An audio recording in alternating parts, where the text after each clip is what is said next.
Ágora, entrevistas CDC, tu espacio de diálogo en materia constitucional.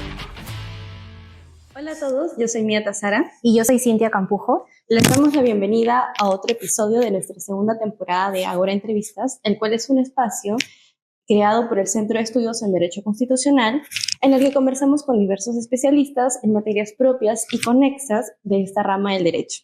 El día de hoy tenemos el placer de invitar a Diego Gutiérrez Asensios, quien es abogado por la Pontificia Universidad Católica del Perú y especialista en Derecho de la Competencia por la Universidad Carlos III de Madrid. Ha trabajado en Indecopi como especialista legal en la Secretaría Técnica Regional de Eliminación de Barreras Burocráticas y actualmente se desempeña como asesor legal en el Congreso de la República. Asimismo, cabe mencionar que no es la primera vez que Diego visita nuestra facultad, ya que anteriormente ha participado como panelista, profesor del taller en casuística de eliminación de barreras burocráticas y recientemente como profesor invitado del curso de teoría de la regulación en la especialidad de competencia. Muchas gracias por acompañarnos. Hola Mía, hola Cintia. Para mí es un gusto estar acá hoy día. Como ya mencionaron, yo trabajo en el Congreso de la República viendo temas de regulación, temas asociados al derecho constitucional también bastante en el día a día. Y para mí es un gusto responder las preguntas que hoy día podamos tener para aclarar las dudas del público, ¿no? Hoy vamos a conversar acerca del papel que juega la regulación respecto de nuestro régimen económico y cómo impacta en nuestros derechos fundamentales. Por tanto, Diego, en el Perú tenemos un régimen de economía social de mercado reconocido por nuestra Constitución. ¿Podrías describirnos brevemente en qué consiste y cuál es el rol que juega la regulación propiamente con este? Claro, es muy interesante lo que mencionas porque la regulación en verdad es un concepto muy amplio. La regulación se puede entender como toda manifestación del Estado, o en general, de ahí vamos a ver que no es solo el Estado, para incidir en la conducta de algunos ciudadanos o de la sociedad, para, mejor dicho, modificar o literalmente direccionar alguna conducta de los ciudadanos, ¿no? Entonces, para entender un poco cuál es el rol que juega la regulación en el marco de una economía social de mercado, hay que entender cómo llegamos a la economía social de mercado y el paso del Estado prestador al Estado regulador, ¿no? Es el cambio de paradigma que se da en los 90 a raíz del cambio de la Constitución. Entonces, antes del cambio de la Constitución de 1993, teníamos un Estado prestador, que básicamente el Estado se encargaba de proveer servicios, de proveer, teníamos empresas públicas, se encargaba de proveer también productos básicos. Entonces no teníamos un Estado, teníamos un Estado que intervenía directamente en la economía de los ciudadanos, intervenía directamente en los mercados y no era, como es hoy en día, un rol garante. Ese es por eso el paso del Estado prestador al Estado regulador. ¿Qué es lo que quiero decir con esto? Que el Estado pasó de tener una actuación principal dentro de la economía y pasó a tener un rol secundario y más garante dentro de una economía social de mercado, ¿no? Entonces, para llegar a esto y por qué se da este cambio, tenemos que entender un poco cuál era la crisis que se vivía en ese momento y fue un cambio a nivel mundial, ¿no? Teníamos un país con una inflación realmente por los cielos, teníamos una pérdida de confianza en la inversión nacional y extranjera. Como ya les mencioné, el Estado era el padre de todos los ciudadanos peruanos, el padre de la sociedad, te daba mucho en términos de productos básicos, te daba intervención en la economía y eso realmente colapsó. La economía ya no era lo suficientemente grande para poder seguir creciendo y era necesario modificar un poco las reglas de juego. Entonces, con la Constitución de 1993, si bien es cierto, en la Constitución del 79 también tenías la economía social de mercado, no me acuerdo qué artículo exactamente, lo que hace es se reinterpreta a raíz de las corrientes de Alemania y se reinterpreta que el rol del Estado debía ser un rol garante en la economía más que un rol prestacional directo. Entonces ya no teníamos un Estado que planificaba todo, sino teníamos un Estado en el que dejaba que los agentes económicos y el mercado dicten sus propias reglas de juego y más bien el Estado pasaba a ser un rol garante dentro de las reglas que se emitían para cierto mercado, ¿no? Se dan ciertos conceptos como la liberalización de la economía, la simplificación administrativa, la competencia, el derecho regulatorio, por así decirlo también, ¿no? Entonces, respondiendo un poco directamente a la pregunta, en el contexto de la economía social de mercado, la regulación que proviene del Estado es una manifestación directa o indirecta para dictar reglas en una determinada jurisdicción, en una determinada sociedad, ¿no? En materia económica, social, ambiental, administrativa, política, en todo tipo de ámbito, ¿no? Y dicho de otro modo, también es la forma de expresión de la economía social de mercado en la práctica, ¿no? Porque como el rol del Estado es el garante, se encarga de regular, más no de intervenir directamente. Es muy interesante esto que nos comenta sobre todo el cambio de paradigma de una constitución a otra. Y yendo por esa misma línea, se suele creer que la regulación en materia económica solo está dirigida a empresas y que sería ajena a los derechos de las personas naturales. Entendido que esta premisa no es cierta, ¿cómo es que la regulación económica impacta en los derechos fundamentales de las personas? Pues es muy importante porque, en verdad, como dijiste, mucha gente cree que la regulación y en general los temas económicos son ajenos a los derechos fundamentales de las personas, pero se olvidan que las personas o en general los ciudadanos tenemos derechos fundamentales económicos, ¿no? Asociados muchas veces a la libertad de empresa, a la libre iniciativa privada, que son derechos que pueden estar incluso muy atados al libre desarrollo de la personalidad, por así decirlo. Entonces, sí, evidentemente la regulación puede incidir y puede afectar derechos fundamentales, porque el solo hecho de regular, o sea, uno regula para limitar los derechos que uno tiene para llevar un bienestar social, para llevar una actuación en armonía con los demás, ¿no? Pero cuando esta actuación, con esta regulación es desmedida o desproporcional, ahí es cuando vienen posibles afectaciones a los derechos fundamentales que no se encuentran justificadas, ¿no? Mucho lo que le llama ese test de ponderación que se realiza bastante con los derechos económicos, ¿no? Entonces, por ejemplo, cuando una municipalidad te exige 1000 requisitos para abrir tu negocio, una bodega, un restaurante, está limitando directamente tu derecho a la libre iniciativa privada, porque lamentablemente no vas a poder cumplir tu sueño de abrir una bodega o de abrir un establecimiento comercial solo porque la municipalidad te está impidiendo y así te está regulando e impidiendo tu derecho a la libre iniciativa privada, ¿no? También cuando una entidad estatal te exige contar con un determinado número de trabajadores, cuando te exige que tu local tenga cierta forma, ahí también está regulando tu derecho a la libertad de empresa afectando la forma de organización de tu empresa, ¿no? Entonces, así está entrando, inmiscuyéndose en las decisiones que puedas tomar tú como ciudadano para desarrollar la forma en la que quieras tu empresa, ¿no? Entonces, tenemos evidentemente afectaciones a los derechos económicos, es directo, en el caso de la regulación económica, los cuales podrían ser sumamente graves si son desproporcionales, tal como les mencioné, e incluso podrían sacarlos del mercado, ¿no? Pero también tenemos afectaciones a los derechos sociales, que están muy asociados a las afectaciones a los derechos económicos. Solo para salirnos un poco del contexto, por ejemplo, en muchas regulaciones a nivel internacional se encuentra prohibido la unión civil entre personas del mismo sexo. Y eso evidentemente es una afectación directa, es una regulación en primer lugar, y es una afectación directa a los derechos sociales de las personas porque están directamente asociados al libre desarrollo de la personalidad, ¿no? Entonces sí, cuando una regulación no está bien pensada, no está bien focalizada, y lamentablemente no evalúa los posibles impactos positivos o negativos que podría tener en la sociedad, podría ser que se afecten los derechos fundamentales, ¿no? Y ahí es cuando la sociedad y la ciudadanía debe de alertarse para poder denunciar ese tipo de arbitrariedades por parte del Estado.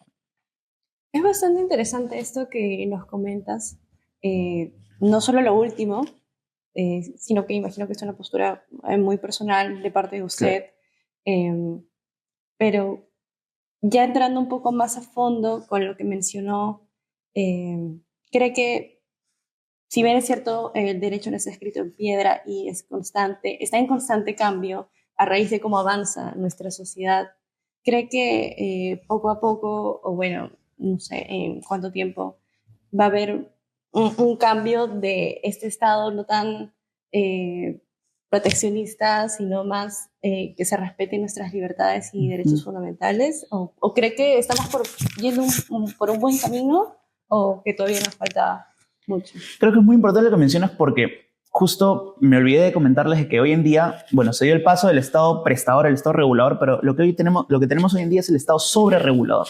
El Estado ya ha comenzado a regular materias en las que ya no debería entrar, materias en las que lamentablemente el ciudadano se encuentra atado de pies y manos para ejercer no solo derechos económicos, sino también derechos sociales, derechos personales. Y lamentablemente poco a poco estamos volviendo al rol central del Estado en una sociedad cuando debería ser al revés, ¿no? Entonces, yo sí creo que no es que estamos por buen o mal camino, creo que debemos tener claro cuál debe ser el rol del Estado dentro de la sociedad y creo que debería ser el rol de garantizar un bienestar social, una armonía, más allá de entrar a inmiscuirse en las decisiones o las libertades de los ciudadanos, ¿no? Ok, continuando con esa entrevista, mencionábamos mucho la palabra regulación y tomando en cuenta que no solamente nos ven estudiantes de Derecho, sino también personas interesadas en la materia, usualmente se asocia regulación con el trabajo que realiza el Congreso. Sin embargo, queríamos saber si nos puede dejar aún más en claro quién asume esa función regulatoria. Mencionábamos el Congreso, pero también en su anterior exposición mencionaba las municipalidades. ¿Nos podría comentar un poco más de ello, por favor? Claro. Y eso es un poco a lo que incidimos en la primera pregunta, de que la regulación es un concepto amplio. Mucha gente cree que el Estado es el único ente que puede regular. El Estado entendiéndose como el aparato estatal, desde los ministerios hasta el último centro poblado, pero no, en verdad esto es mucho más amplio. Y no hay que olvidar un poco aquí, creo que vimos en su momento el tema de la teoría de la regulación económica, que habla un poco de que el poder del Estado es tan fuerte que puede admitir o sacar del mercado a agentes económicos. Y lamentablemente esto está asociado muchas veces a la teoría de la regulación, la teoría del interés privado de la regulación, que muchas veces el Estado no lo hace por el solo hecho de salvaguardar el interés público, sino que lo hace por ceder ante presiones frente a grupos de interés o frente a, en general, personas que estén asociadas al poder de turno, ¿no? Entonces, evidentemente, el Estado es el gran regulador a todo nivel de gobierno, pero no debemos de olvidar que detrás del Estado el Estado es abstracto, ¿no? Existen funcionarios públicos que muchas veces pueden tener intereses privados para favorecer o desfavorecer a ciertos agentes económicos. Entonces, si bien es cierto que el Estado es el más grande dentro del aparato estatal, no debemos dejar de lado, por ejemplo, a los colegios profesionales que emiten regulación, si bien es cierto por una función delegada dentro del Estado para poder salvaguardar la idoneidad de los profesionales, pero en el fondo, en el caso de derecho, por ejemplo, ¿no? Si tú no te colegias, no puedes ejercer la carrera del Poder Judicial, que es básicamente nuestro campo de acción en toda la vida que ejerzas como abogado, ¿no? Entonces, lo que se tiene que hacer acá es repensar cuál es el rol de los colegios profesionales, más allá de seguir dándole la posibilidad de que puedan regular quién entra o quién no entra al mercado. También tenemos, por ejemplo, los gremios sindicales, que muchas veces el Estado es el encargado de dictar una regulación específica. Por ejemplo, recientemente salió la prohibición de la tercerización, que prohibía que las empresas puedan tercerizar sus servicios básicos, ¿no? Sus servicios de núcleo.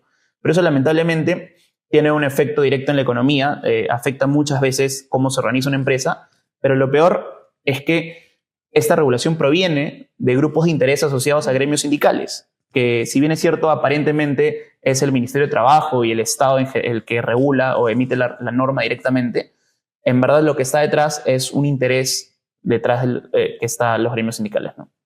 Ok, y bueno, tomando en cuenta de que Diego es asesor en el Congreso de la República, queríamos saber un poco más de cuáles han sido estos avances de mejora regulatoria en el procedimiento parlamentario y cómo impacta ello en la economía. Perfecto, sí.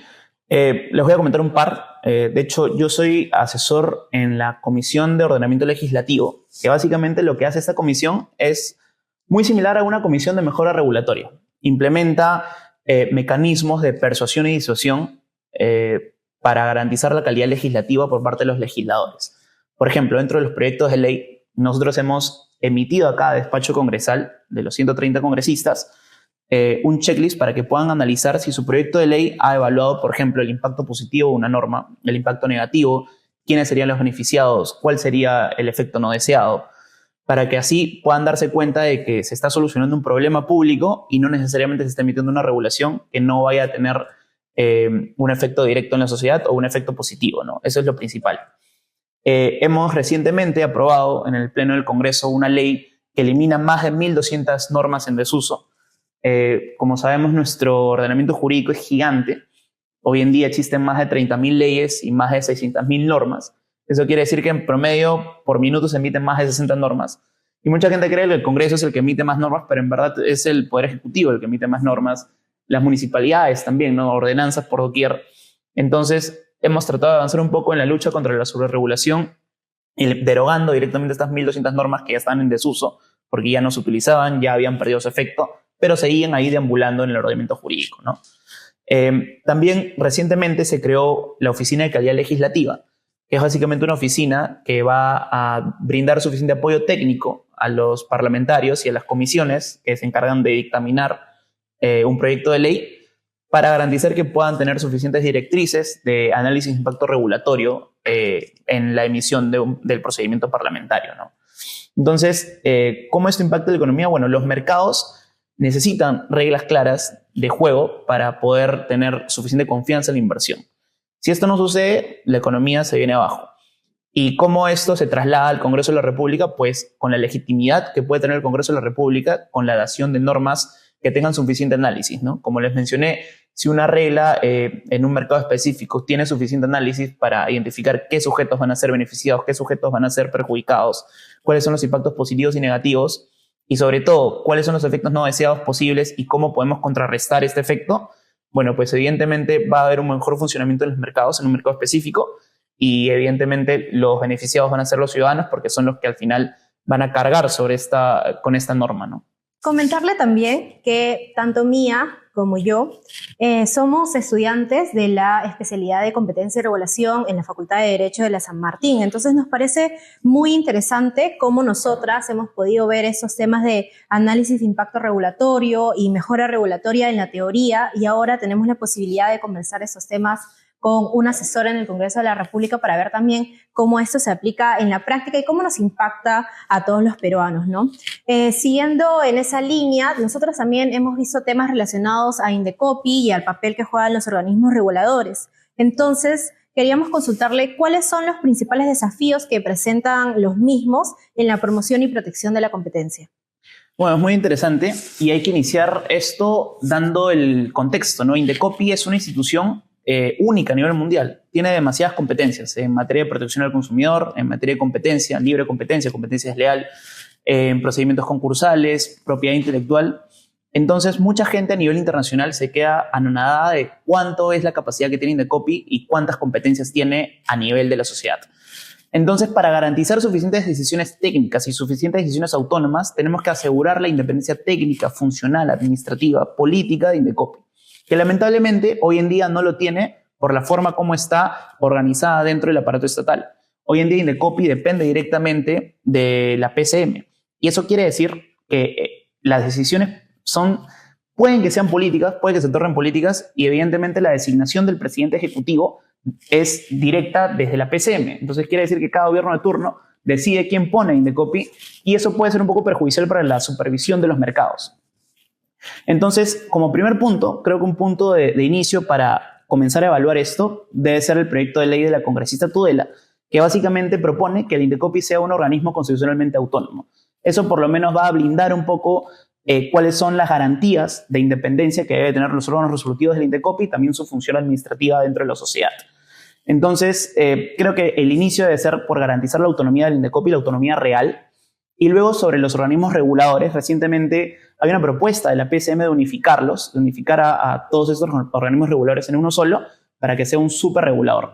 Pero ahí hay aspectos positivos y negativos, y entiendo cuál es el afán de esta norma. Yo creo que el afán de esta idea, creo que es una delegación de facultades, es básicamente tener menos organismos a nivel estatal. Entonces, un poco como que la idea de eliminar burocracia, tratar de que todo sea mucho más flexible. Pero lamentablemente, el efecto contrario es que vas a centralizar el poder de 4 sectores regulados en uno solo. Y eso es muy pasible a capturas regulatorias, tal como ha sucedido anteriores veces en otros organismos, ¿no? Entonces, yo creo que es una propuesta que podría funcionar en la teoría, porque creo que todos estamos contentos con que se eliminen instituciones, con que se elimine burocracia, pero lamentablemente en la práctica puede que se sufra bastantes efectos negativos, sobre todo cuando se designen funcionarios no capacitados o cuando se dividan funciones que lamentablemente hoy en día están mal ejecutadas en diferentes organismos, ¿no? Sí, muy interesante lo que comenta, y también trae a colación temas de actualidad política que todo estudiante de Derecho, como ya lo mencionábamos, debe estar en constante conocimiento. Asimismo, invitamos a todos los que nos ven por medio de las diferentes redes sociales que puedan tal vez leer algunos artículos o comentarios, opiniones que ha brindado el asesor del Congreso, Diego Gutiérrez, sobre diversos temas de actualidad, para así que se puedan empapar más de la materia. Nuevamente, agradecerle por aceptar nuestra entrevista, y sin duda alguna nos ha podido ayudar a conocer un poco más sobre la regulación en materia económica y la importancia relacionada a los derechos fundamentales. Nuevamente, invitarlos a todos ustedes que nos puedan seguir en nuestras próximas entrevistas, así como también revisar las ya publicadas en la primera temporada. No sé si el asesor Diego Gutiérrez quiere darnos algunas palabras finales. Claro, sí, muchas gracias. De hecho, les felicito por posicionar esos temas en materia jurídica a nivel de la universidad y a nivel de la sociedad. Creo que es importante que la gente pueda recibir este tipo de contenido amigable en las redes sociales y nada, para su disposición para las siguientes entrevistas o para lo que requieran. Muchísimas gracias, eso sería todo. Recuerden seguirnos en Facebook, Instagram, LinkedIn y YouTube. Hasta el siguiente episodio. Hola a todos.